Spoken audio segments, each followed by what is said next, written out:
안녕하세요. 영화비평 중독가 해독입니다. 오늘은 여러분께 달마가 동쪽으로 간 까닭은의 한 장면을 가지고 말씀드리고자 합니다.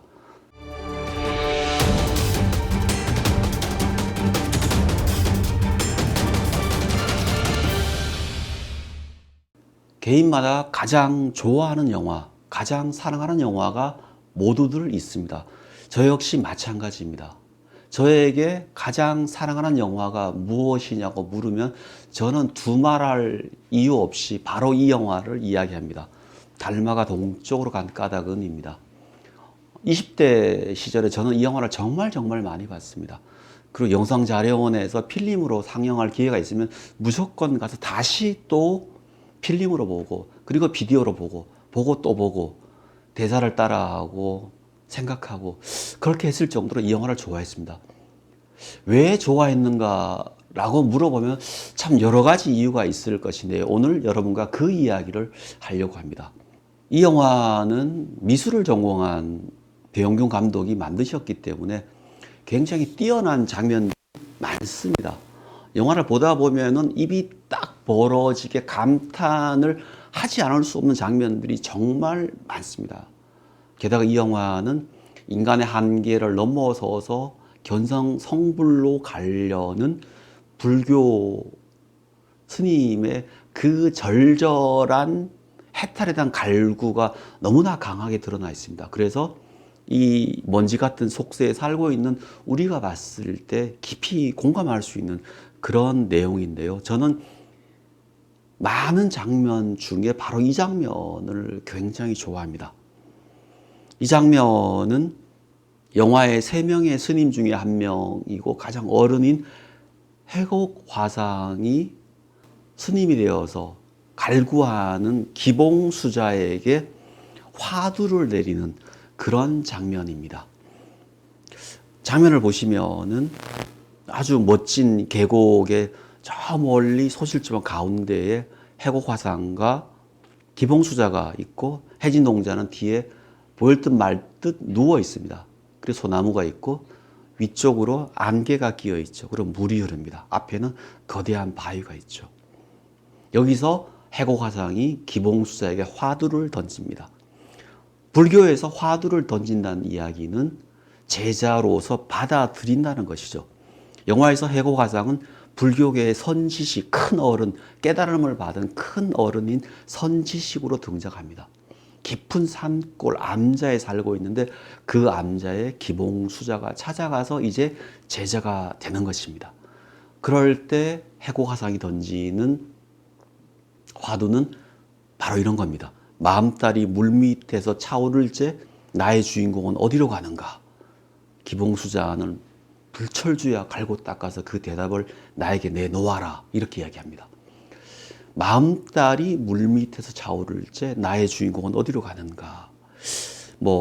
이 화두를 제대로 이야기하려면은 아주 불교에 대한 깊은 어떤 철학도 있어야 되겠고 삶에 대한 깨달음도 있어야겠지만 어줍지 않게 제가 이해한 바로는 마음딸이라는 것은 말 그대로 어떤 마음 속에 있는 어떤 속세에 대한 욕망이 아니라 해탈과 견성 성불에 대한 그런 욕망이겠죠. 그런 것들이 물 밑에서 서서히 차올라서 무언가를 할 수 있을 때, 그럴 때 이제 나의 주인공은 아마 이 영화에 나타난 용어로 빌자면 참나라고 할 수 있겠죠.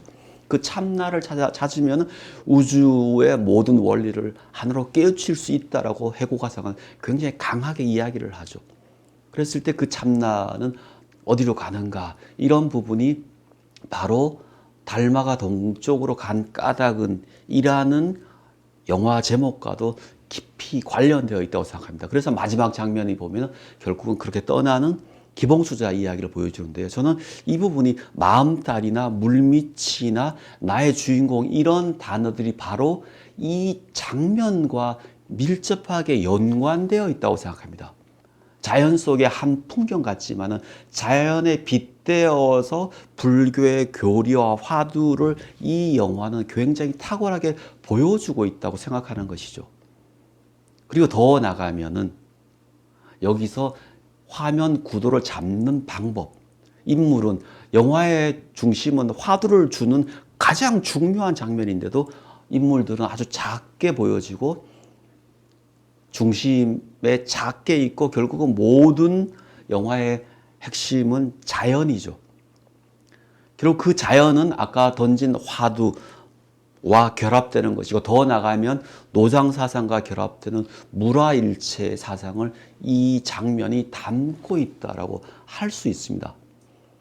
결국 세상 만물과 자아가 하나가 되는 경지야말로 참나를 찾는 과정이고 견성성불의 과정이면서 하육처자 앙사 부모의 윤리마저 저버리고 불교에 기대해서 결국 해탈을 하고자 하는 그 사람들의 풍경을 이 장면이 보여준다고 생각합니다. 그래서 이 장면이야말로 불교적 미장센이면서 한국적 미장센이고 동양적 미장센이며 영화 속의 인물들의 심리를 보여주는 외적 미장센이라고 생각합니다.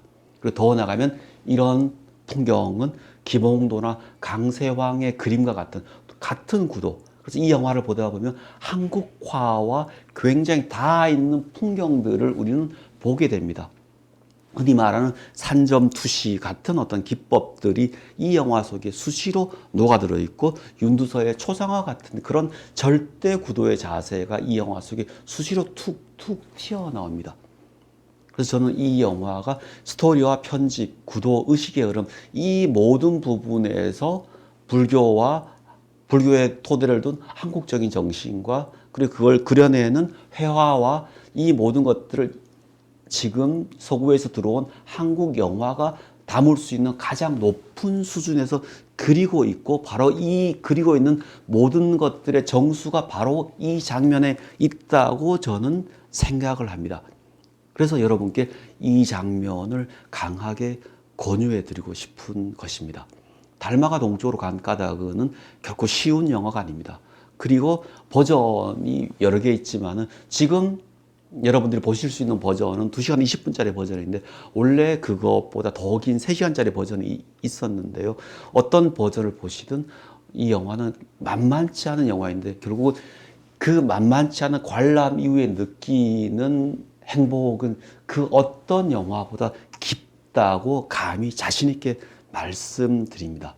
여러분께서도 속세의 그 쾌락, 욕망에 길들여져 있고 거기 상처받을 때 한 발 물러나서 이런 종교적인 영화를 통해서 삶의 깊은 성숙을 누리시기를 바랍니다. 감사합니다.